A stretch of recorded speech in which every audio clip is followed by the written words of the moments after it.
Steve, what's up, man? This is great. We're just rolling. It's amazing. No, I love it. It's great. What a wonderful day. An amazing day. I mean, I was just in tears watching some of those reunions we've already seen. More good things to come.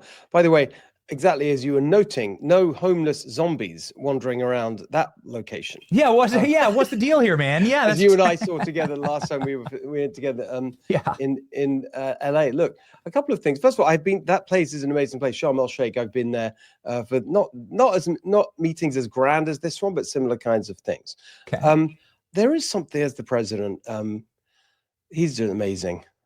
What an incredible leader. It is just stunning to see this.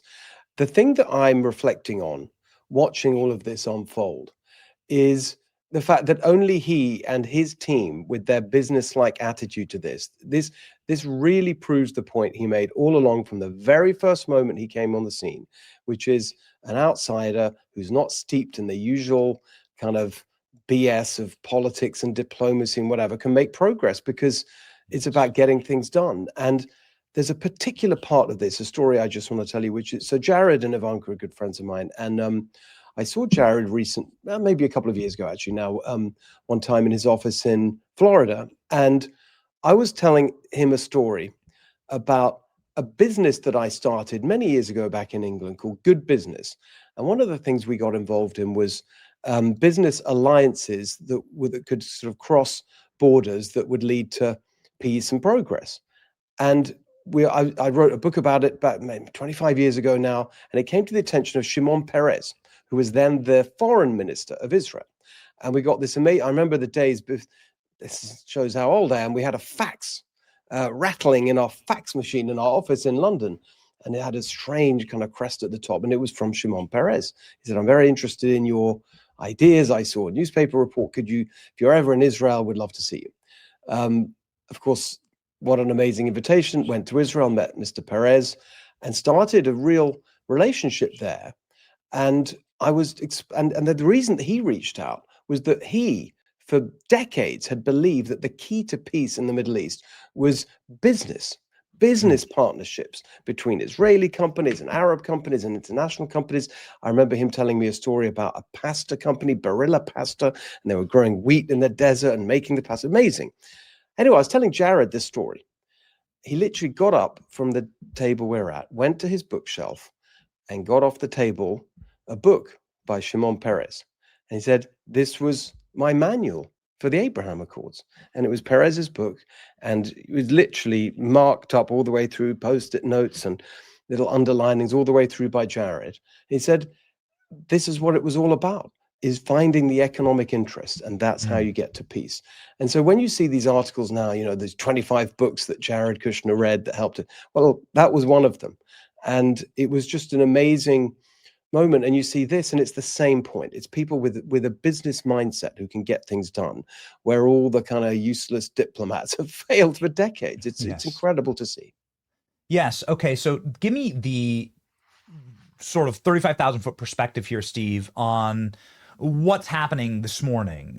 This does seem to be one of the last festering points that was creating real frictions, obviously, in the Middle East, as President Trump has expanded the Abraham Accords, as he has traveled, obviously, to multiple Arab nations and had a beautiful and dignified and incredible audience there, and then obviously has been a major friend to Israel.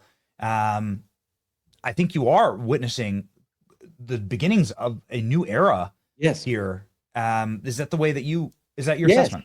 And why? Because he's offered them something extraordinary, which none of these previous politicians have done from America or anywhere else. They've been bogged down in the details of, well, this agreement and the specifics. Whereas President Trump, I mean, even the things that everyone laughed at, his vision of beautiful real estate development in Gaza. But that is a vision of hope and optimism. And no one's had that before. And so he's laying out into the region this vision of being able to live free from the medieval barbarism that's basically been the norm in so many parts of the Middle East for so long, and saying you don't have to live like this. You really don't. And you just see what's happening in Saudi Arabia and the movement there on some of these things that have just been stuck for so long.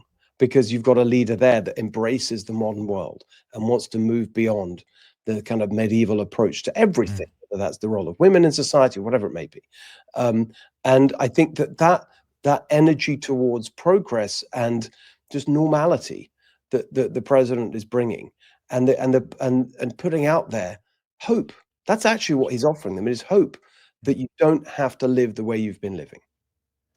So it was always the Arab nations that needed to come together in order to assist in ending this war. Obviously, that's where Hamas's funding comes from in the first place. You needed to bring both sides together, obviously, right?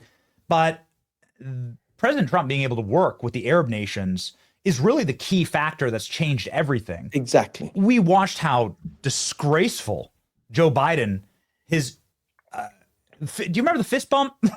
Oh my goodness! It's so humiliating. Pathetic. These for people America. Are pathetic. And he was the great foreign policy expert. That's what I always said about Biden. That he was such an utter mediocrity on every level. Even the thing he was supposed to be the best at, foreign policy, was a total disaster. Decades of experience in the Senate, honestly.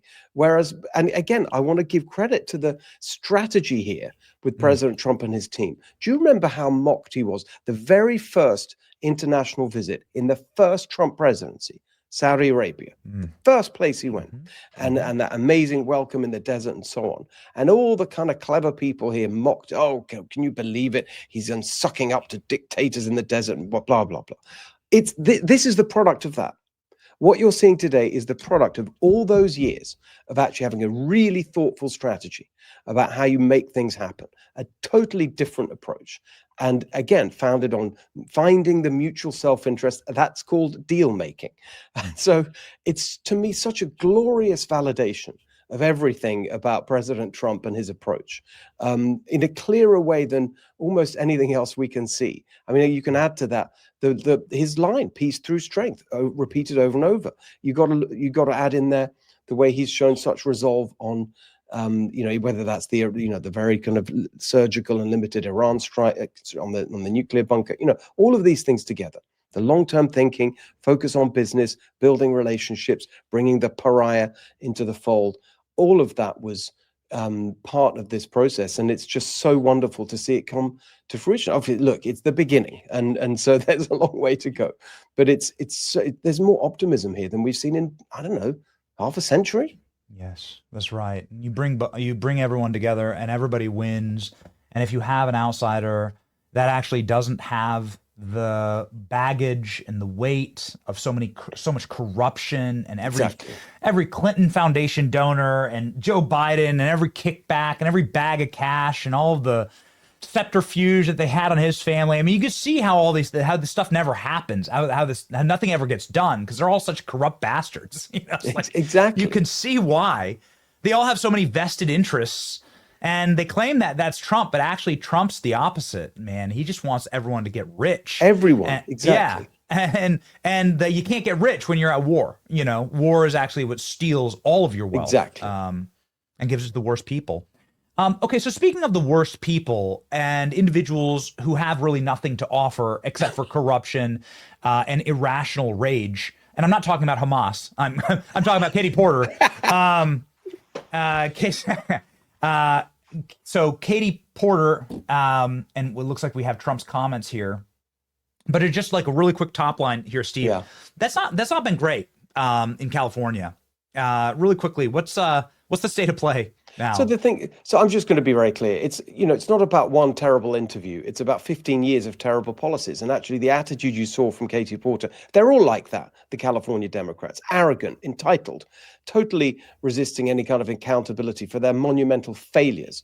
Everything a failure in California after 15 years of one party rule. And so I just think, she highlights the way that they all are so contemptuous of any kind of opposition, the way they speak about Trump supporters here, and I think they've got a massive reckoning coming next year. I'm very confident now, more than ever, that I'll be elected governor next year.